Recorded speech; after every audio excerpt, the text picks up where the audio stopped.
ever walked through a town so quiet it felt like the silence itself was watching you? Tonight, we're diving deep into 7 most disturbing true Pacific Northwest small-town horror stories. Tales of strange disappearances, shadowy figures, and chilling encounters buried beneath the misty forests of Oregon and Washington. These stories are based on real events, though names and locations have been changed for privacy.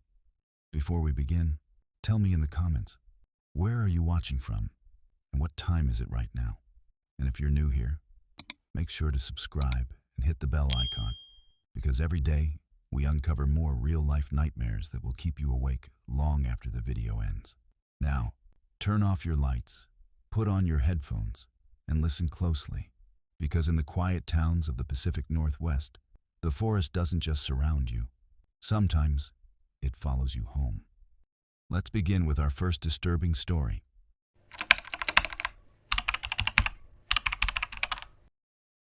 I worked at a lonely diner off Highway 101, somewhere between nowhere and the coast.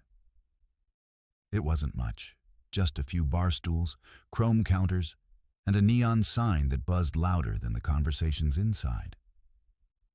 Nights were slow, filled with the hum of the refrigerator and the faint crackle of an old radio that barely picked up stations through the mist.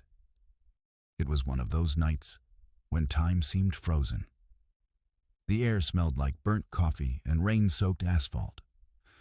Around 2:30 a.m., I saw headlights through the fog, steady, motionless, parked just across the road. The car didn't move. No one came in. At first, I thought it was a trucker resting, but the longer it sat there, the more wrong it felt. The headlights pointed straight at me through the glass, unmoving. 30 minutes passed. The coffee cooled. The car never turned off its engine. The diner clock ticked louder than usual, and I started to feel like the fog outside was pressing against the windows, trying to listen. That's when I realized I couldn't see anyone in the driver's seat. The bell above the diner door jingled out of nowhere. I hadn't seen anyone approach through the glass. 1 second, I was wiping down the counter. The next, a man stood inside. He was tall, too tall, and soaking wet from the drizzle. His gray coat looked decades old, frayed at the sleeves. But it wasn't his clothes that bothered me. It was his eyes. They were wide, pale, and unfocused. Like he wasn't looking at me, but through me, at something behind. "You okay there, sir?" I asked, forcing a nervous laugh. He didn't answer. He just turned his head toward the road, and then whispered in a voice so rough it made my skin crawl, "Don't go outside tonight." Before I could ask anything else, he walked toward the door and stepped back into the fog. No car engine, no footsteps. Just silence swallowing him whole. I ran to the window, but he was gone. The headlights across the road had vanished too. All that was left was empty highway and fog rolling in like smoke. The fog thickened until the world outside looked like a gray curtain. I stepped out for a second, thinking maybe the man's car had broken down. But when I crossed the road, the spot where the headlights had been was empty. No car, no tire tracks, not even fresh footprints on the wet ground. I backed up slowly, every sound amplified, the buzzing sign, the drip from the roof, my own heartbeat. I tried to convince myself he'd just walked away, maybe to a motel. But there wasn't one for 10 miles. Inside, I picked up the diner's old landline to call the sheriff. Before I could dial, the phone rang on its own. Static hissed. Then, a voice whispered, low and warped, like a recording slowed down. "You shouldn't have talked to him." The line went dead, leaving nothing but the hum of silence. I stood frozen, the receiver still in my hand, staring at my reflection in the glass. Behind me, in the faint red glow of the neon sign, it almost looked like another shadow moved. The rain stopped suddenly, as if someone had turned the sky off. I went to check the locks, but something outside the window caught my eye. Muddy footprints leading from the woods toward the diner. At first, I thought they belonged to the stranger. But the pattern was wrong. The steps were long, uneven, like whoever made them was dragging one foot. They circled the entire diner, around and around. I turned off the lights, leaving only the dim neon glow. My reflection flickered in the glass, and for a moment, I swore I saw a face behind me in the window. Just a pale blur that vanished when I blinked. My hands shook as I grabbed the coffee pot, more as a weapon than anything else. Outside, the fog pulsed with faint movement, branches swaying, shadows shifting. Something was circling. And then, from the back of the building, I heard a slow, deliberate 3 slow knocks echoed from the rear service door. Each one dull, hollow, like someone tapping with their knuckles through soaked wood. I froze, holding my breath. Then came a whisper from the other side. "Can I come in? It's cold out here." It wasn't the same voice as the man in the gray coat. This one sounded broken off, too low-pitched to be real, like it was trying to sound human but didn't understand how. I didn't answer. The whisper came again, closer now, as if it had pressed its mouth right to the keyhole. "I saw you through the glass." I stumbled backward, nearly knocking over the stool. The whisper stopped. Silence. Then the doorknob began to turn. Slowly, the power flickered, then went out completely. The only light came from the faint red glow of the diner sign outside, bleeding through the fogged windows like dying embers. I gripped a flashlight from under the counter, my breath shaking in the dark. I needed to calm down, to think. Maybe someone was messing with me. A prank? A junkie? Something explainable. I ducked into the restroom, shut the door, and pointed the flashlight at the mirror. My reflection looked pale and terrified, eyes wide and trembling. But then, I saw something else. Behind me, through the mirror, a tall, dark figure was standing in the hallway. Still, watching, I spun around. The hallway was empty. My heart hammered so hard I felt it in my throat. I turned back to the mirror, and the figure was closer now. I dropped the flashlight.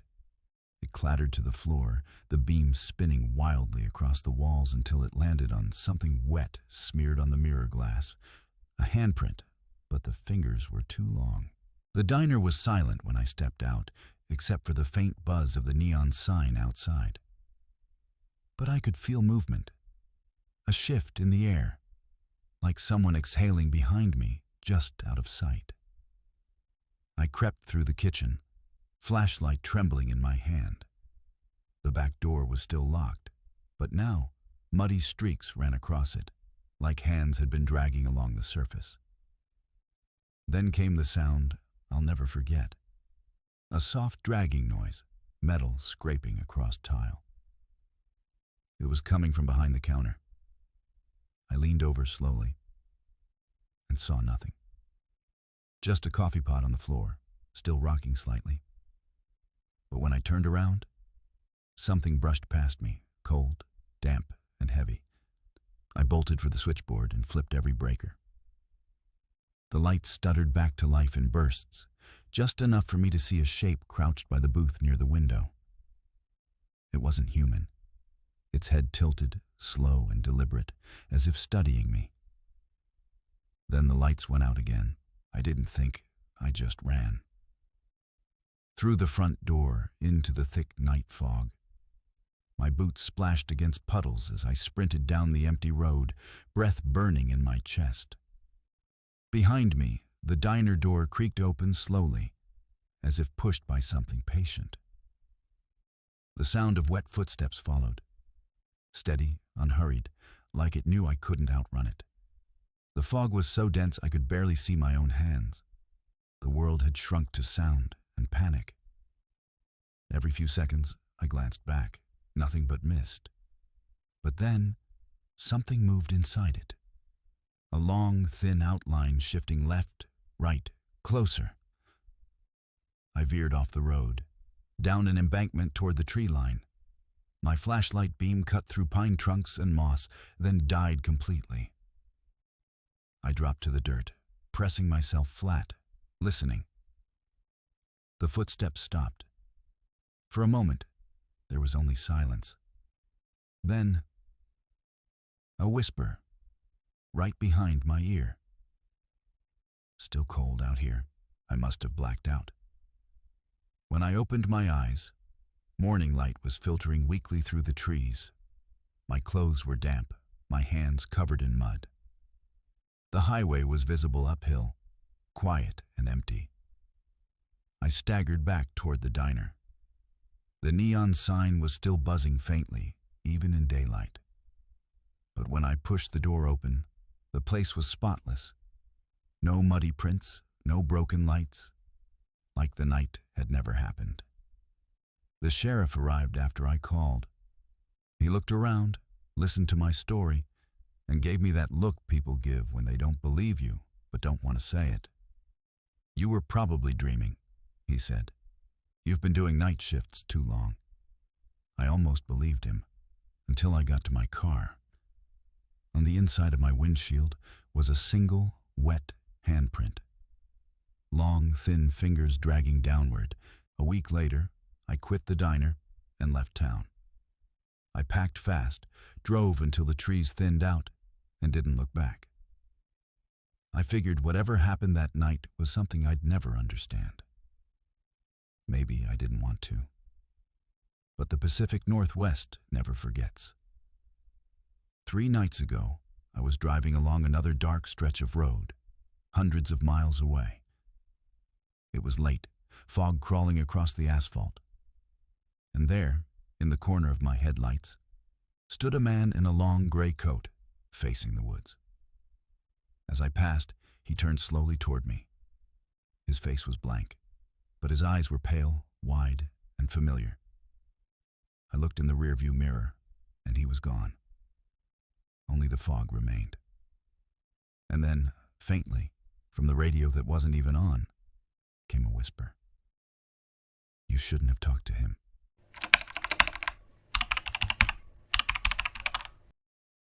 When I first moved to Mill Creek, I thought I'd found peace.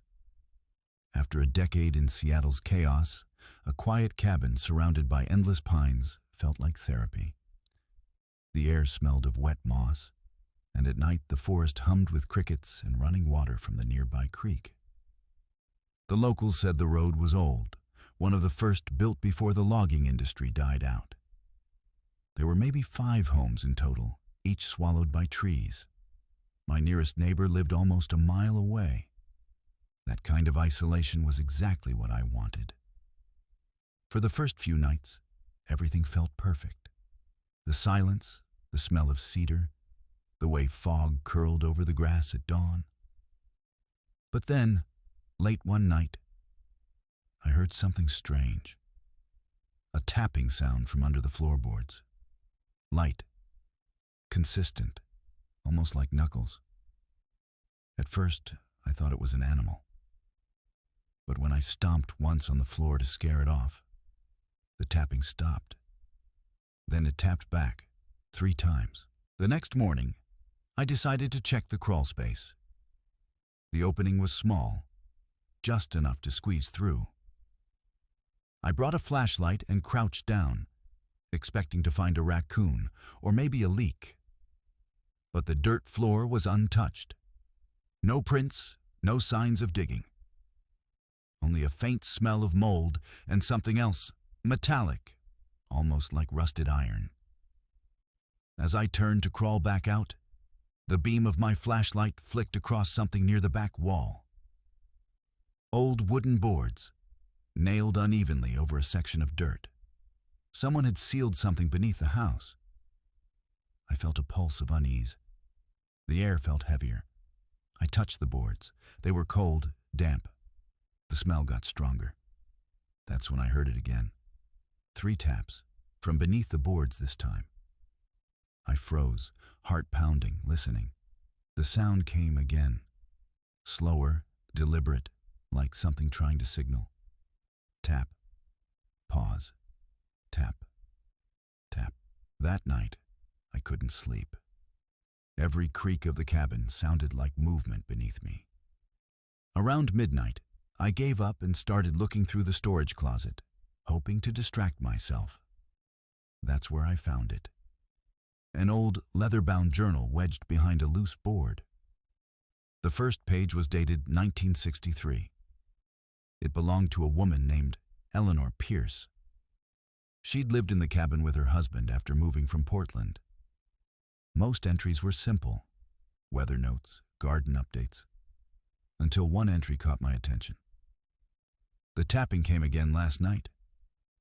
He says it's the pipes, but I can hear a voice beneath it. I flipped further. The handwriting became shakier, words frantic. It's not the pipes. It knows my name. The final page was smeared, barely legible, but I could make out one sentence scrawled at the bottom. If you hear it tapping back, don't answer. My hands were trembling when I realized the floor beneath me had just made that exact sound. I didn't move. I didn't breathe. The tapping came again. 3 times, slower now. Then silence. I turned off the lamp, crouched by the floor, and pressed my ear to the wooden boards. For a few seconds, there was nothing but my own pulse. Then I heard it. A whisper, distant but clear, a woman's voice. It was faint, muffled, but the words chilled me to the bone. Please, help me. I stumbled back, nearly falling. My first instinct was to run outside, but I forced myself to grab my phone. No signal, of course. I decided to spend the night in my truck. I locked the doors and left the flashlight on. The forest outside was pitch black, the creek barely audible under the heavy silence. Around 3 a.m., something brushed the back of my truck, light at first, then harder, like hands pressing against the metal. I sat frozen, eyes locked on the rearview mirror. But all I saw was fog. Morning came gray and quiet. I didn't go inside right away. Part of me wanted to drive away and never return. But curiosity, or something darker, pulled me back. I pried up the boards in the crawlspace one by one. The smell hit first, foul, earthy, old. Underneath was compacted dirt, but near the center I found something buried shallow. Fabric, decayed and torn. I dug deeper until I uncovered the edge of a wooden box. My fingers were shaking as I pulled it out. It was small, maybe the size of a shoebox, sealed with rusted nails. I opened it with a screwdriver. Inside were bones, small ones, child-sized, wrapped in yellowed newspaper. And on top, an old photograph of a woman standing outside the same cabin, smiling faintly. Eleanor Pierce. Suddenly, a sharp sound cracked from the far corner of the crawlspace. Tap, tap, tap. But this time, it wasn't below. It was right behind me. I spun around. Flashlight trembling in my hand, the beam caught nothing but the uneven walls and my own kicked-up dust. But I knew I wasn't alone down there. A sudden draft swept through the crawlspace, chilling me to the bone. The light flickered once, twice, then died. I smacked the flashlight, panic rising. When it came back on, a faint outline was visible in the far corner, a dark, slumped shape. It looked like someone sitting with their knees drawn to their chest. But as I focused, it dissolved into the shadows again. Heart hammering, I scrambled out, dirt on my hands and shirt, gasping for air as I slammed the crawlspace door shut. The forest outside seemed quieter than ever. Too quiet. Even the creek's murmur had gone still. From inside the cabin, I heard one last noise before running to the truck.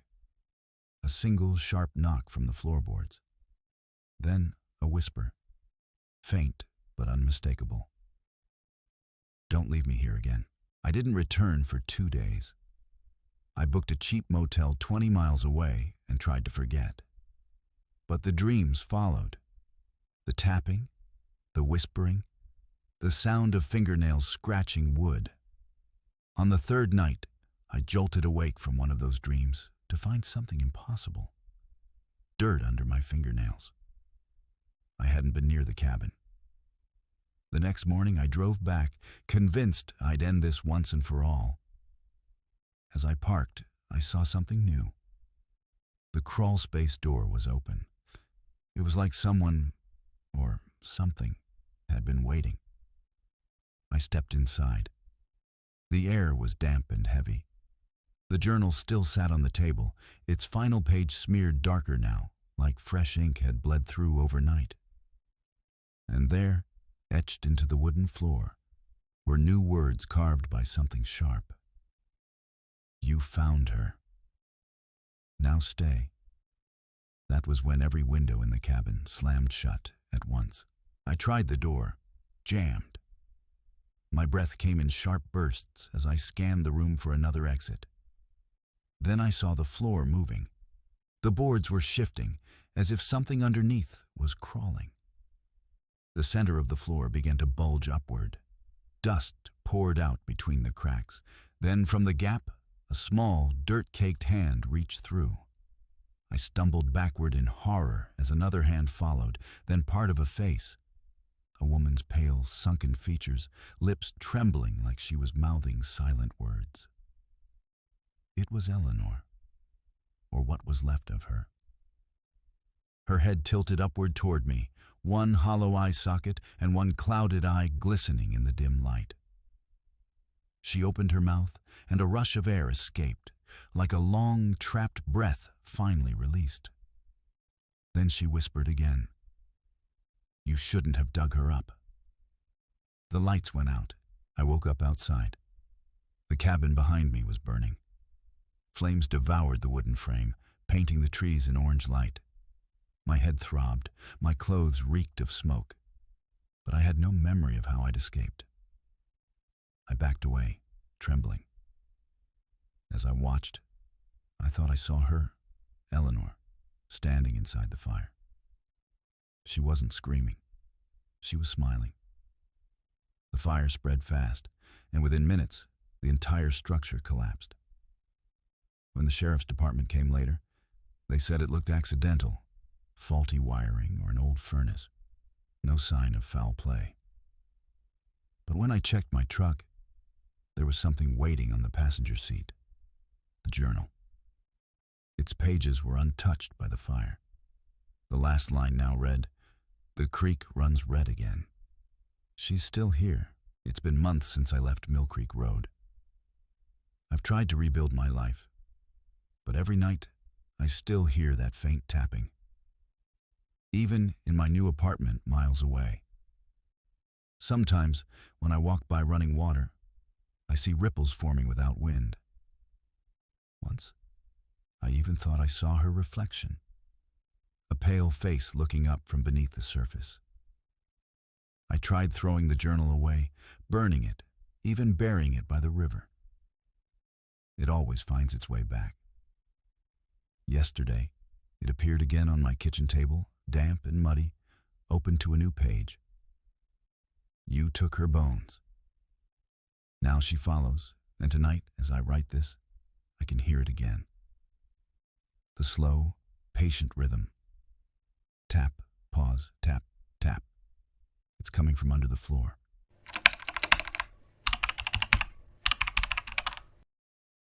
There's a stretch of highway in northern Washington that locals don't drive after dark.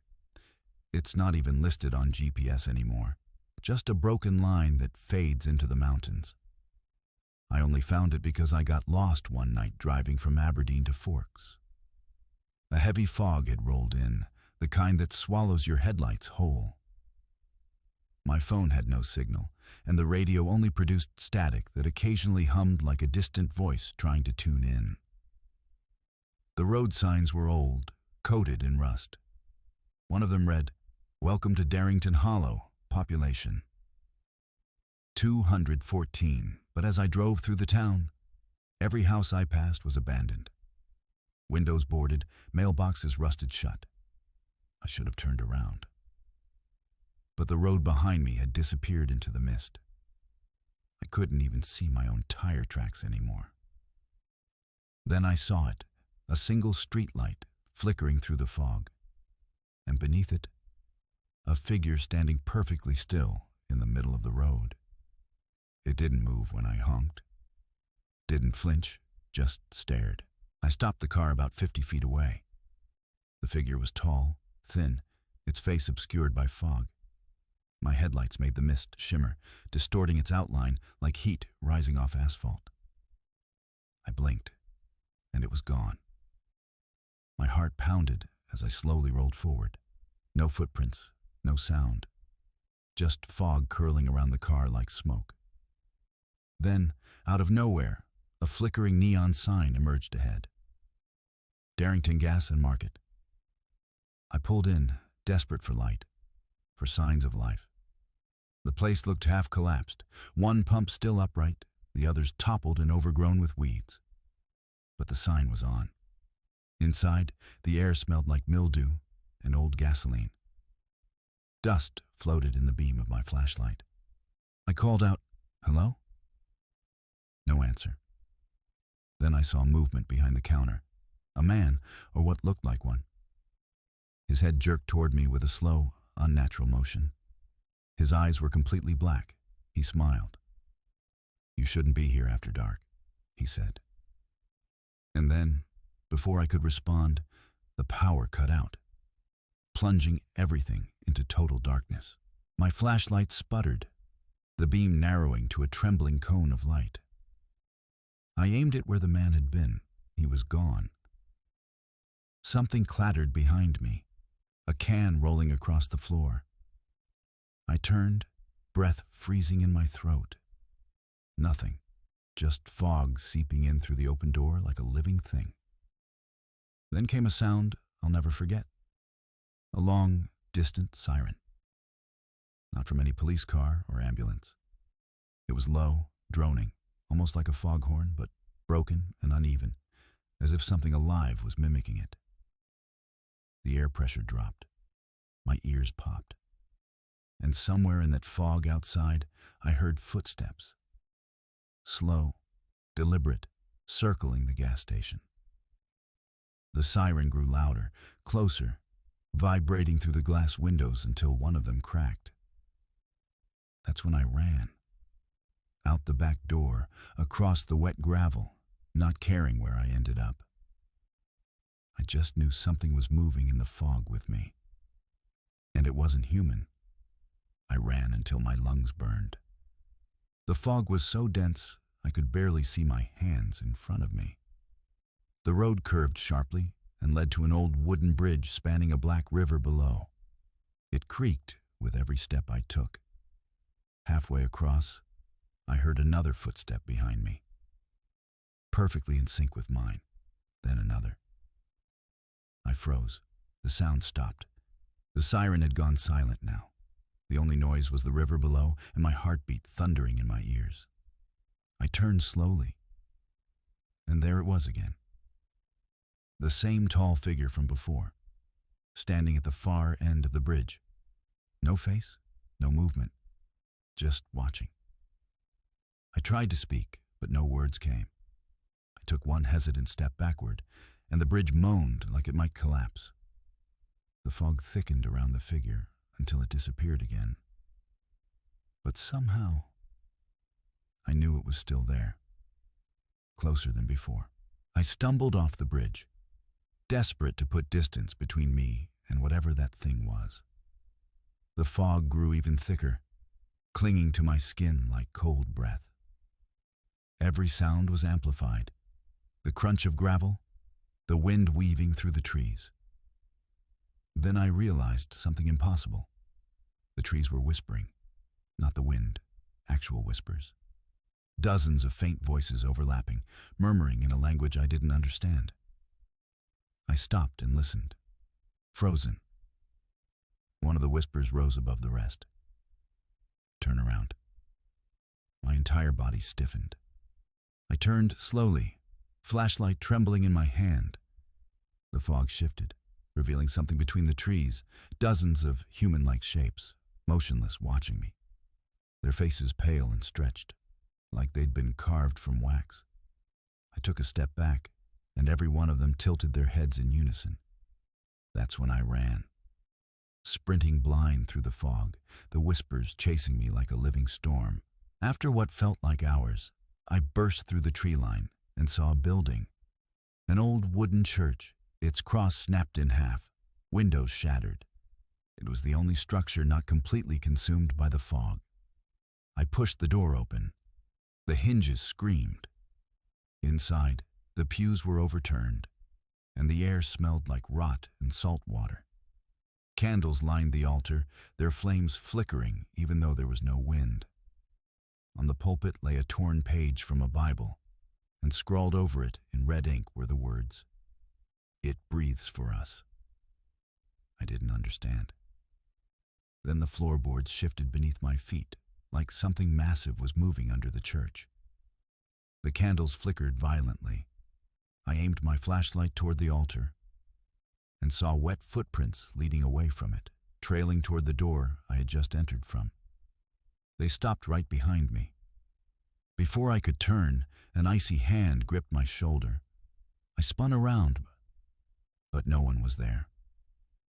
The fog had begun pouring through the cracks in the walls, filling the church like smoke. It had a pulse.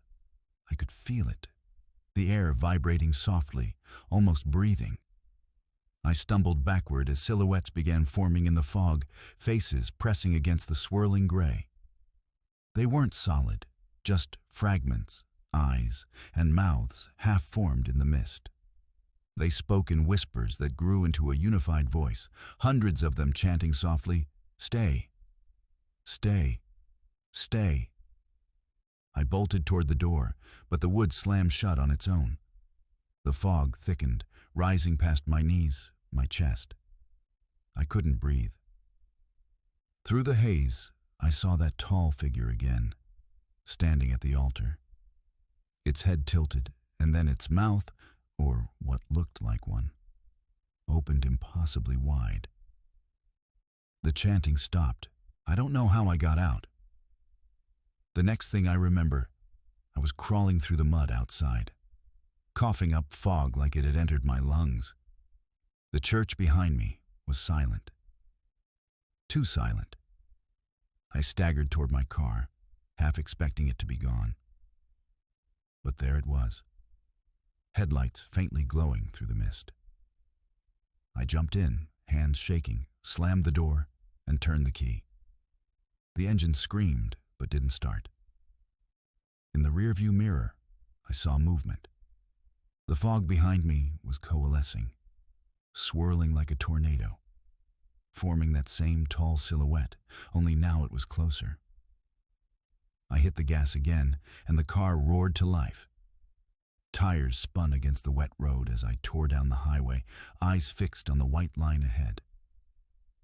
But the fog followed. No matter how far I drove, it stayed behind me. A living wall, pulsing and whispering, never fading. After an hour of driving, I finally saw a sign for Highway 12. Relief flooded me. Civilization. Then the radio turned on, by itself. Static. Then, through the noise, a soft voice whispered my name. "You shouldn't have left the hollow." My hands tightened on the steering wheel. I tried switching stations, but every channel played the same sound. Breathing. Wet, gurgling breathing. I yanked the radio's power cord out. The car went silent, except for a single sound. Something tapping from inside the trunk. One slow, rhythmic knock, then another, and another. I pulled over, heart racing, fog pressing in around the car. Against every instinct, I opened the trunk. It was empty, except for one thing. A scrap of red fabric soaked through. I didn't own anything red.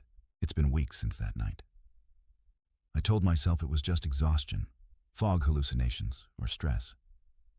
But the signs keep following me. Every morning, I wake to find my windows covered in condensation from inside. Sometimes, words are written in it. Last night, it spelled one word: return. And the fog. It's been appearing in places it shouldn't, creeping through the cracks beneath my door, swirling in the corners of my apartment. I tried recording it, but my phone only plays static when I hit record. This morning, I stepped outside to leave for work, and the air was thick, gray, and wet. Impossible, since it hadn't rained in days. Through the haze, I swear I saw it again. That tall silhouette standing across the street, perfectly still. It raised its arms slowly and pointed right at me. Then the fog swallowed everything.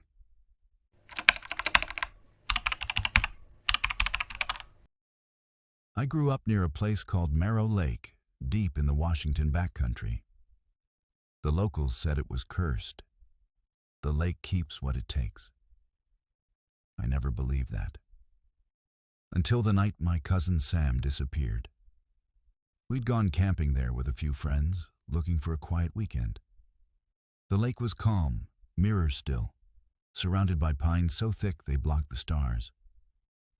That first night, everything was fine. We laughed, cooked, and shared stories by the fire. Then, around 2 a.m., we saw the lights. Soft, white orbs hovering just above the lake's surface, drifting silently. Not boats, not reflections, just floating there, moving in perfect rhythm. Sam grabbed his flashlight and said, "Probably kids with drones." He walked down to the water's edge before we could stop him. The rest of us stayed by the fire, watching. The lights moved closer to him. Then, they blinked out. We ran down in panic, our beams scanning the shoreline. Sam was gone. No splash, no scream, no footprints. Just ripples spreading across the still water. By morning, search teams arrived. Dogs, divers, drones. They found nothing. No signs of struggle, no body, no gear. It was as if the lake had swallowed him whole. I told the sheriff about the lights, but he just stared at me like I was crazy. "Fog tricks the eyes," he said. "People see what they expect to see." But I knew what I saw. That night, I stayed behind after everyone left. I sat on the dock, watching the water, waiting. The air was perfectly still, heavy with dew. Then the temperature dropped. My breath came out white. The lights appeared again. 3 of them this time. Slowly rising from beneath the surface, moving toward the shore. My flashlight flickered, the batteries dying even though I'd replaced them. Then I heard it. A voice from the water, faint but unmistakable. It was Sam. "Come see." The voice sounded wrong. Stretched, distant, as if coming from somewhere deep beneath. The next morning, I brought my camera.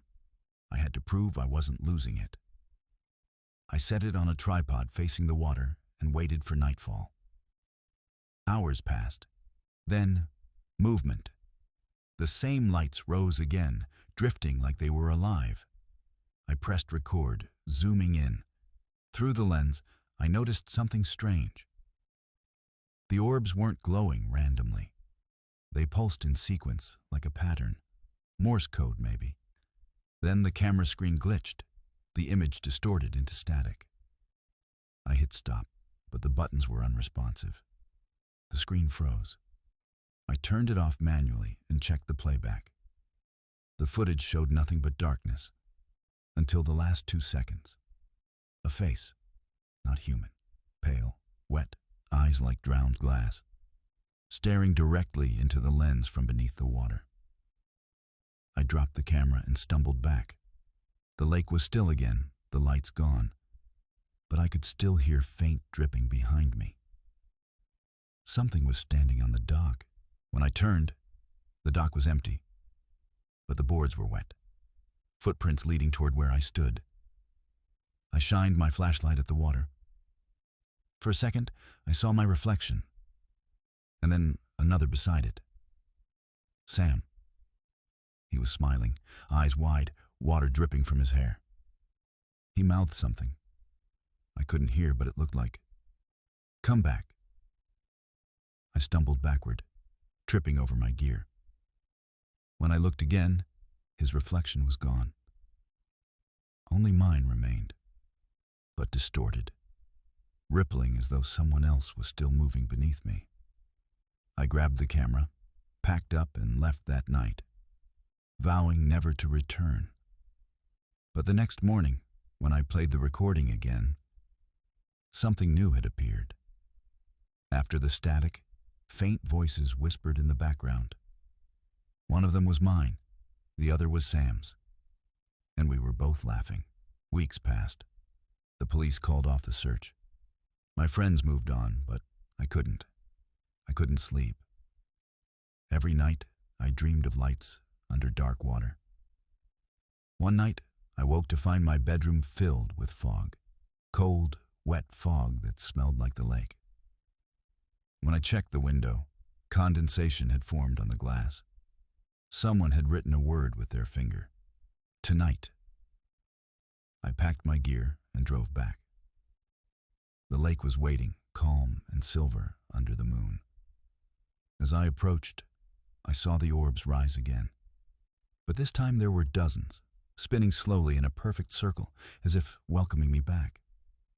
And then I heard Sam's voice again. "We found it down here. Come see." The lights shifted, forming a trail across the water. Without realizing it, I started walking. I followed the lights across the lake, each step sinking into icy water.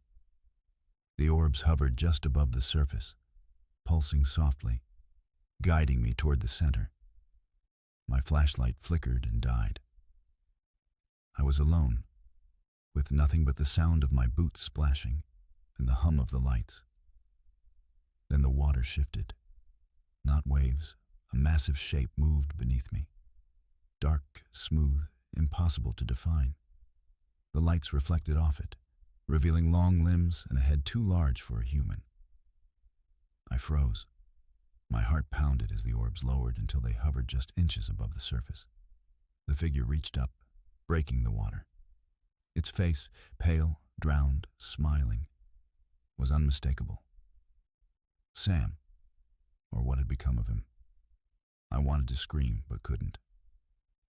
The figure waved a hand toward the lake bed, the orbs pulsing faster, almost like an invitation. I knew that if I went down, I'd never come back. I tried to step back, but the water gripped my boots like it had weight of its own. The lights intensified, forming a spiral, dragging my gaze downward. The figure's face appeared closer, now fully visible, sunken eyes, gray skin, hair floating like kelp, mouth opening wide in an unnatural grin. Sam's voice echoed in my head, distorted, beckoning.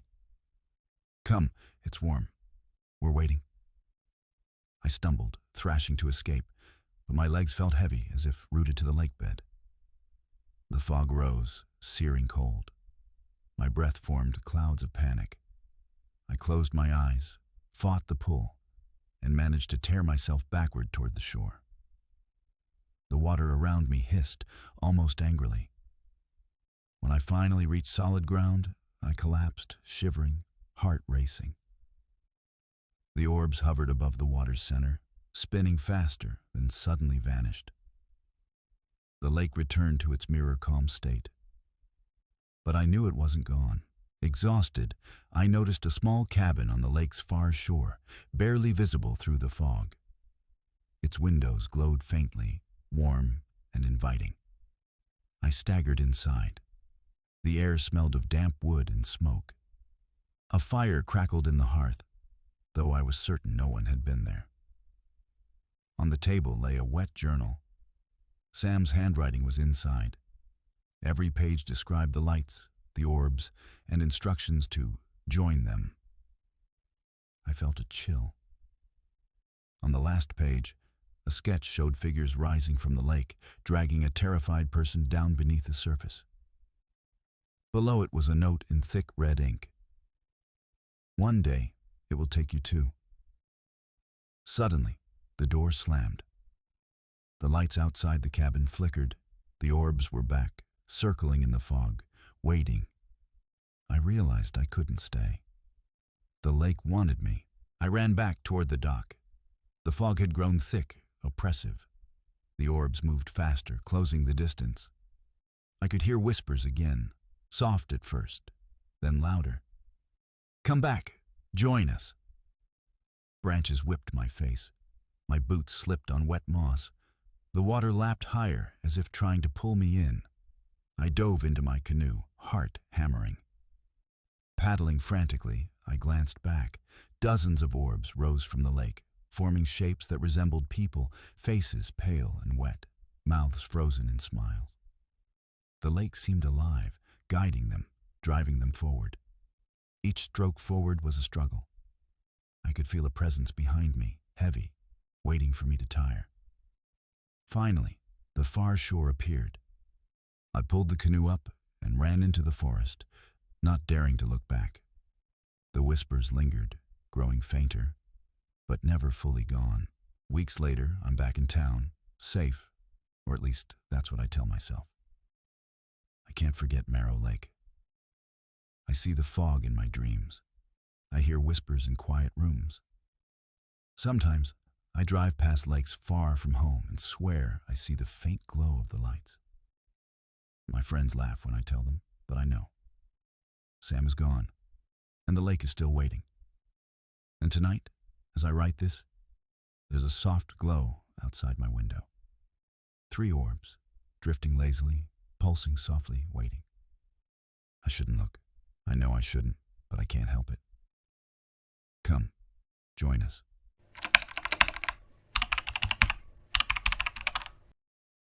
I arrived in Cedar Creek just as the last light of day vanished behind the mountains. The town was tiny, less than 100 residents, and had that unsettling quiet that only small towns in the Northwest have at night. My grandfather had warned me, don't wander after dark. Some things don't like being watched. I laughed it off, thinking it was just a way to keep kids from roaming the woods. I parked outside the small inn and stepped onto the cracked pavement. Fog had started rolling in from the creek, thick and white, curling around the lampposts like ghostly fingers. As I walked toward the inn, I noticed a figure at the edge of the fog, tall, thin, moving with an unnatural stiffness. It stopped when I stopped. Its head tilted unnaturally, then it continued forward, always keeping pace just at the limit of my vision. I tried to ignore it, telling myself it was a deer, a trick of the light. But every time I glanced back, it was closer. By the time I checked in, I realized something horrifying. The street outside was empty. No trees swaying, no wind. Nothing except that thing, standing in the fog, silently watching. I tried to settle in, but sleep wouldn't come. Around midnight, I heard footsteps on the porch. Slow, deliberate. I peeked through the window and froze. The night walker. Its limbs were unnaturally long, each movement precise and mechanical. Its face was obscured in shadow, but I could feel its gaze. My room was upstairs. It stood at the edge of the fog outside the inn, watching, waiting.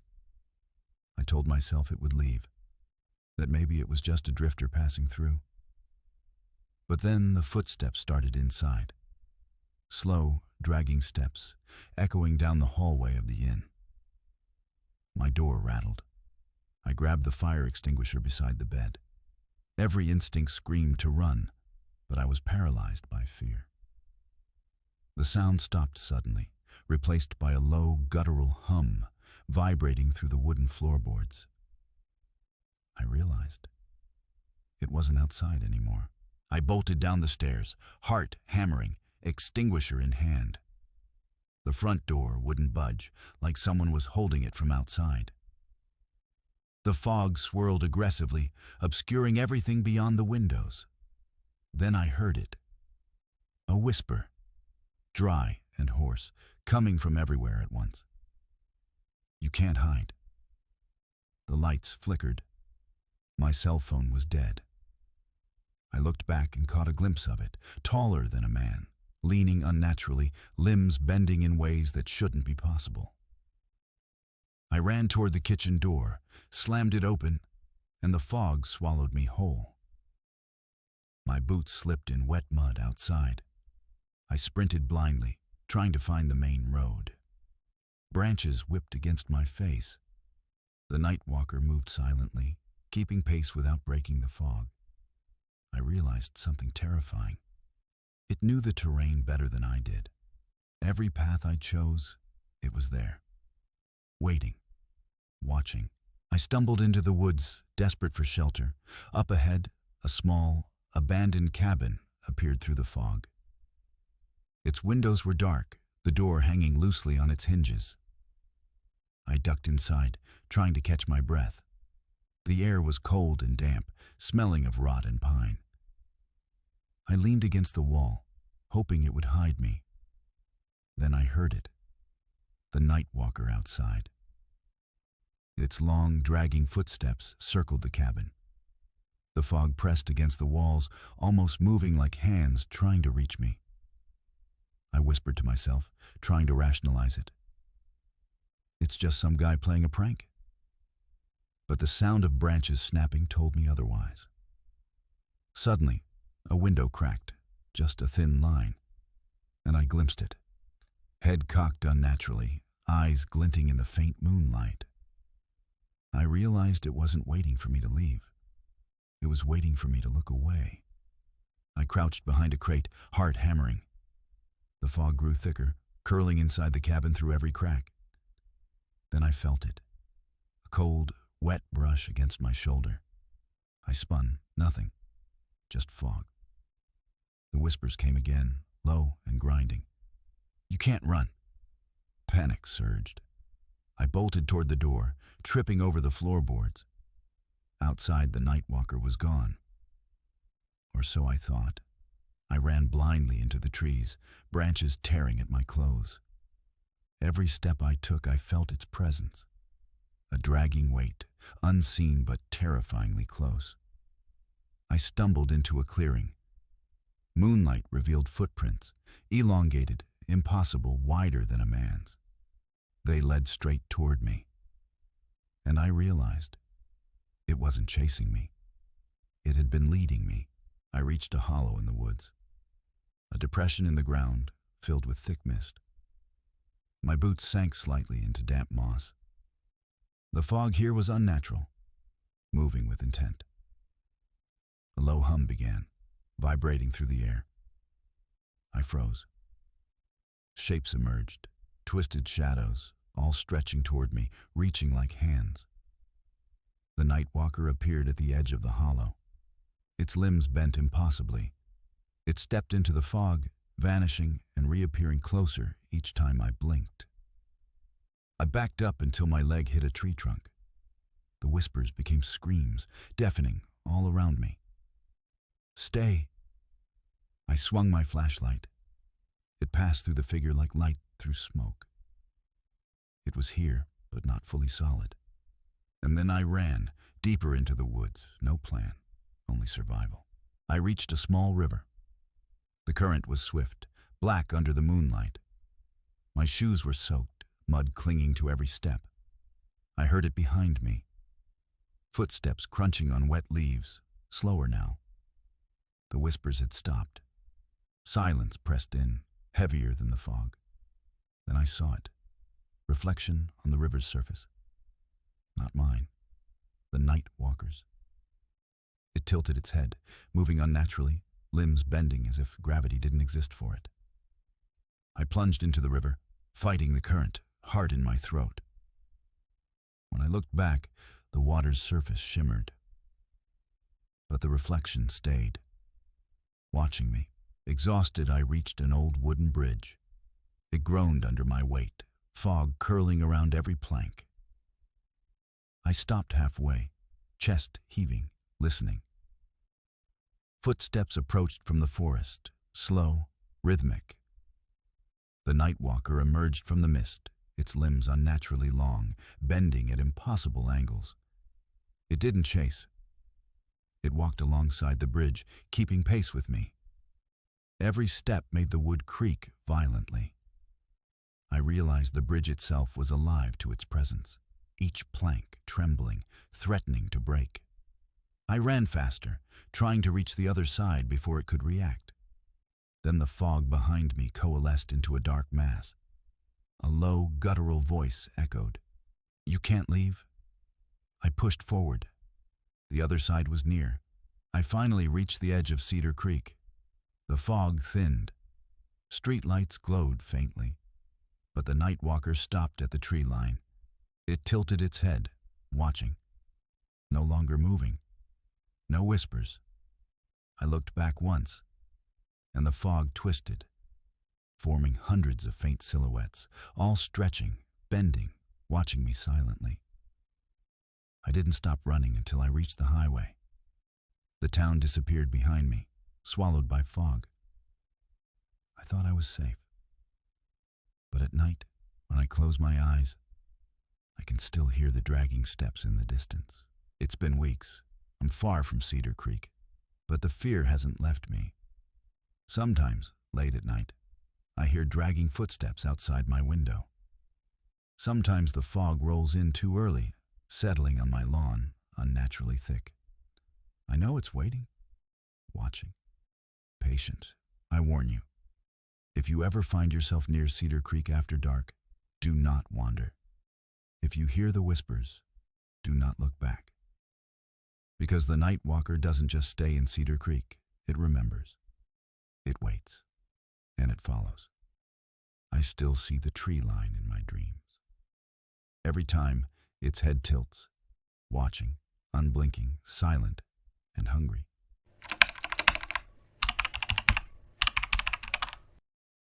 I had always wanted a quiet retreat, away from the chaos of the city.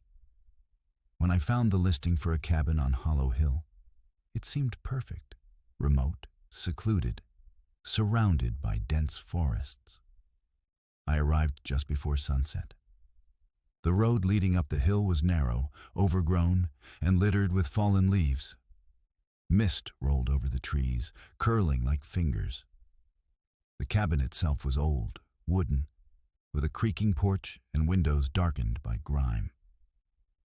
The locals in the nearest town gave me strange looks, muttering warnings. Some cabins keep their guests. I laughed nervously. That night, the wind whistled through the forest, rustling leaves and shaking branches. I settled inside, unpacking, ignoring the chill creeping down my spine. Then I heard it, a soft knock on the window. I froze. Outside, the fog shifted, and I thought I saw a figure standing at the edge of the tree line. No features, just tall and black against the gray mist. I told myself it was a trick of the light. But as the night grew darker, the knocks continued. Slow, deliberate, echoing in a rhythm that felt almost sentient. I tried to sleep, but the knocks persisted. Every hour, a soft tap, always from a different window. At 2 a.m., I got up to investigate. The porch was empty. No footprints in the damp ground. The forest was still eerily silent, except for the faint creak of the cabin's wooden boards. I shined my flashlight toward the tree line. A figure moved quickly, disappearing behind the trees, too fast to be human. Then the air changed. Cold, heavy. I could feel it pressing against my skin, making it hard to breathe. My flashlight flickered, and I swore I heard whispering. Soft, almost beneath the wind. "Stay." I bolted back inside, locking doors and windows. But the sensation didn't leave. It was inside the cabin now, moving with me in the shadows. always watching. Sleep didn't come. The next day, I decided to inspect the cabin fully. The door to the basement was hidden beneath a threadbare rug. I opened it, revealing a narrow wooden stairwell descending into darkness. I hesitated, then grabbed my flashlight. The air smelled damp, earthy, and wrong. The walls were scratched, deep gouges running along the wood, like claws. At the bottom, I found something disturbing. A small circle drawn on the floor with strange symbols in ash. In the center lay a mirror, cracked and fogged over. I peered in. At first, I saw only my reflection. Then, the image shifted. A pale face with hollow eyes stared back. My heart froze. The symbols seemed to pulse, almost breathing. I stumbled back. The mirror rattled violently, as though something inside it wanted to escape. I slammed the basement door and ran upstairs. Something deep in the cabin had awakened. That night, I tried to keep calm. I sat near the fireplace, hoping the warmth would drive away the chill. But then I noticed it. Scratches on the inside of the door I hadn't seen before. Deep, long, as if something had been trying to get in. I froze. The knocking started again, slower this time, almost contemplative. My flashlight flickered, and shadows danced along the walls in impossible shapes. I peeked out the window. The fog had thickened. Shapes moved inside it, dark silhouettes twisting unnaturally. One seemed taller than the rest, almost reaching the sky, tilting its head as though observing me. I realized the figure wasn't just outside. It was waiting, learning, becoming familiar with the cabin. My stomach churned. This wasn't just fear. It was recognition. It knew I was there. Around midnight, the whispering returned. This time, clearer. Join us. Forever. It echoed in every corner, vibrating the air. My flashlight flickered violently. I felt breath on the back of my neck. I spun. Nothing.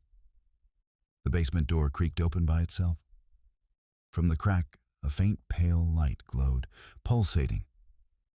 My heart raced. I tried to reason. Maybe a raccoon, maybe wind, maybe my imagination. But the whispers grew louder, more insistent, chanting my name now. I realized it wasn't just one entity. There were many, watching, waiting in the fog and shadows, hungry for me. I grabbed a backpack, planning to leave immediately. But when I reached the door, the fog had surged inside, curling along the floor like liquid smoke. The whispers stopped. The silence was heavier, almost suffocating. Something moved in the corner of my vision. I couldn't resist the pull. Something in the basement demanded I return. I descended slowly, flashlight trembling in my hands. The ash circle on the floor had expanded. Symbols seemed to writhe. The mirror at the center shimmered unnaturally, reflecting not the cabin, but a fog-filled void.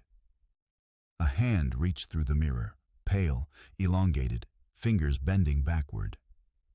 I stumbled, my mind screaming to run. But the voice whispered again, "It's time." I realized the mirror was a portal, a threshold.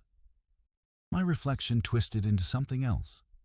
Hollow eyes, pale skin, mouth stretched unnaturally. I recoiled, falling backward up the stairs. The basement door slammed shut with a deafening crash. The cabin shook, as if something inside it was angered. I ran outside, lungs burning, desperate for daylight. Outside, the forest was silent. But the fog had thickened, curling over the hill like a living entity. I ran blindly, trying to find the car. Trees bent in impossible angles, branches clawing at me. The whispers followed, growing louder, voices overlapping. Then I saw it. A figure in the fog, taller than the trees, tilting its head. It didn't move fast, yet I felt it closing in. The fog around it shifted, forming silhouettes of countless pale faces, all reaching toward me. all silent. I stumbled, fell, and scrambled up. My flashlight flickered, revealing its true form. Elongated, humanoid, impossible limbs, face twisted into a permanent grin. It didn't need to run. Its presence alone was enough to terrify me into paralysis. I finally spotted the road. The car was parked where I had left it, headlights off. But as I approached, the fog seemed to thicken around the vehicle, forming a barrier. The whispers turned into screams, dozens of voices overlapping, demanding, pleading. I slammed the door, started the engine, and drove off. The fog clung to the tires, dripping like liquid shadow. Every curve of the road seemed manipulated, guiding me in circles. I glanced in the rearview mirror. The cabin had vanished, replaced by thick, black mist. No road, no trees, nothing. The screaming faded, replaced by a soft, singular whisper. "We'll wait. I made it home, miles away." The town, the cabin, Hollow Hill, all gone from my memory, almost like a dream. But every night, I wake to fog seeping under my doors, to scratching on my windows, and to whispers in the dark. Soon, I see glimpses of the pale figures in the corners of rooms, reflections in mirrors, shadows bending unnaturally. The experience changed me. I don't speak of it to anyone. People would think I'm insane. But I know what waits in Hollow Hill. It isn't gone. And one day, it will return. I warn anyone who finds a remote cabin in the Pacific Northwest. Do not stay after dark. Do not explore basements. The Hollow Hill cabin isn't just wood and nails. It's alive. It remembers. It feeds on curiosity, fear, and the unwary. Sometimes, when I drive past forests or hills, I see faint shapes in the fog. My heart races, remembering. If you hear whispers in the mist, if shadows move too perfectly, don't investigate. Because some places are meant to remain empty, and some entities are always waiting.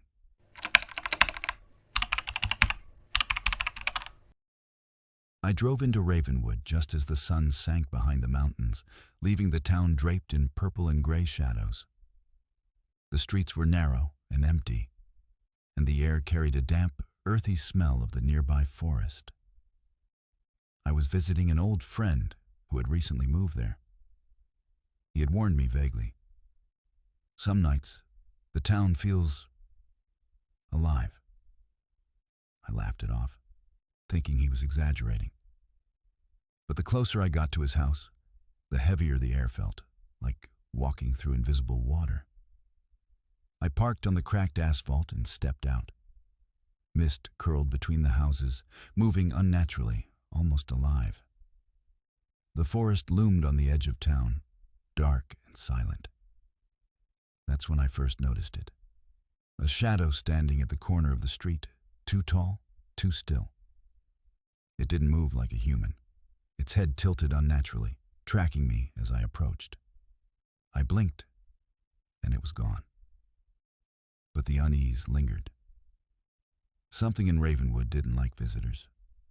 By the time I reached my friend's house, I realized the town wasn't just empty. It was waiting. The house was quaint but creaked with every gust of wind. That night, I tried to sleep, but a soft scratching came from the walls, almost deliberate. Then came whispers, barely audible at first, but growing louder, overlapping voices calling my name. I sat up, heart pounding, listening. I peeked outside.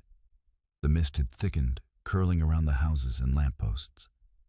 In the corner of my vision, a dark figure moved, head tilted unnaturally, limbs bending in ways that should have been impossible. I tried to ignore it, telling myself it was a trick of light. But as the night deepened, the whispers became clearer. You shouldn't be here. Something wanted me to leave. Or maybe it wanted me to see. I stayed awake, flashlight trembling in my hand, every creak of the house magnified in the silence. Unable to sleep, I stepped outside to breathe. The mist was dense, moving like smoke across the street. At the edge of town, the forest called to me. I don't know why I followed.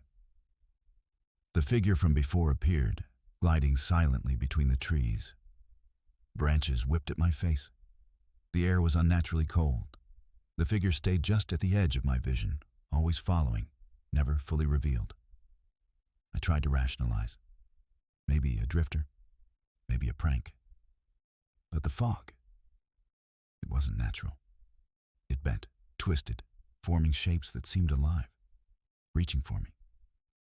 Then a low hum began, resonating in my chest. I turned, and the shadow had moved closer, tilting its head, watching my every step. I knew then that whatever was in Ravenwood, it didn't just inhabit the town, it controlled it. I stumbled upon a small, abandoned cabin deeper in the forest. Its wood was gray and splintered, windows broken. Mist swirled around it, curling like fingers reaching for me. I thought I could hide here. But the shadow followed. Its presence pressed against me, a suffocating weight. Inside, the air was damp and smelled of rot. Floorboards groaned under my weight. I noticed scratches on the walls, deep and deliberate, like someone had been trapped here before. Then I heard the whisper, "You can't leave." I spun. Nothing. Just fog curling through the broken windows. The shadow appeared suddenly on the porch, impossibly close. Its limbs bent at unnatural angles, head cocked in that same haunting tilt. I realized it had been tracking me the entire time. My instincts screamed to run, but my feet were rooted. Something in the cabin demanded I face it, or else. The shadow's presence became overwhelming. I could feel it in my chest, in my throat, like a physical weight. A low whisper echoed, "Join us." I tried to flee, but the cabin seemed alive, the walls shifting, narrowing the doorway, the mist curling under the floorboards. Suddenly, it was inside. I didn't see it enter. I just knew it was there. The air grew cold, static. My flashlight flickered, revealing only a glimpse of elongated limbs, bending impossibly. It moved slowly, deliberately, testing me, observing. I wanted to scream, but my voice caught in my throat. The whispers became louder, dozens of voices overlapping. They weren't just in the cabin. They were everywhere. I understood then. The shadow wasn't alone. Ravenwood was alive with them, waiting for me. I bolted for the door. The mist outside had thickened, rising like a wall. The shadow followed, gliding, silent, yet every step made the air vibrate. Branches clawed at my face as I ran through the forest. The whispers echoed around me, growing frantic. Shapes moved in the fog, faces, limbs, twisting forms that shouldn't exist. I tripped over a root, falling hard. The shadow was above me, head tilted, observing. I scrambled, adrenaline surging, until I reached a clearing. The town lights were faintly visible in the distance.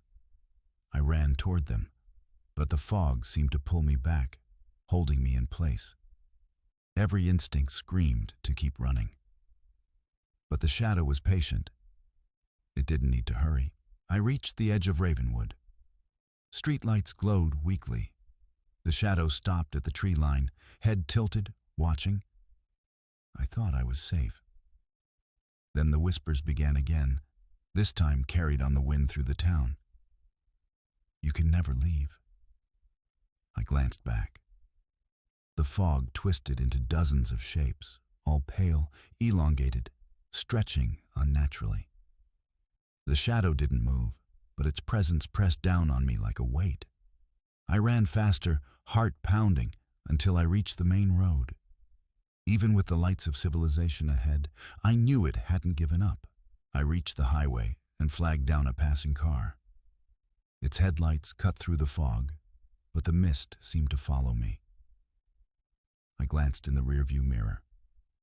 The shadow wasn't there, yet the fog behind me seemed alive, writhing, forming shapes that hinted at dozens more.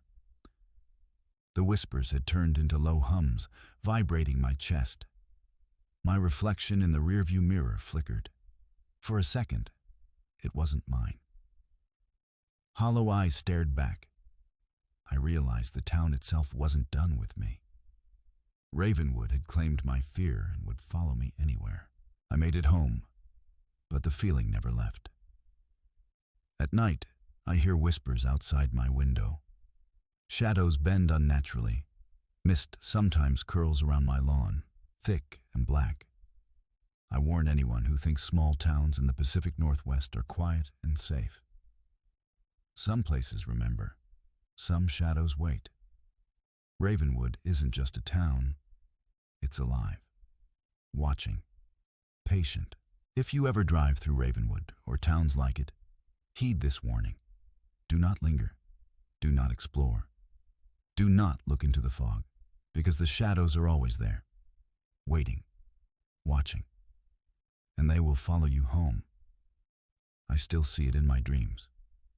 That head tilt, that impossible frame, and the whispering that never ends. Some small towns in the Pacific Northwest are more than quiet. They are alive, hungry, and patient. As the fog settles over the forests and small towns of the Pacific Northwest, remember this: the stories you've just heard aren't just tales to scare you at night. They are whispers from those who dared to wander, who saw what lurks just beyond the edge of light and survived, or barely survived. 7 towns, 7 horrifying encounters. From the night walker of Cedar Creek to the shadow in Ravenwood, each tale a chilling reminder that some places aren't meant to be explored, and some shadows never truly leave. If you feel a chill creeping up your spine, or hear a faint whisper when the lights go out, that might just be a reminder. They are still out there, watching, waiting, patient. So before you next drive down a lonely road, wander into the woods, or knock on a stranger's cabin door, think twice. Some doors, once opened, never close. And for those brave enough to face these nightmares week after week, subscribe to Dark Fears, hit the bell icon, and join us. Because the darkness is always closer than you think. Sleep tight, if you can.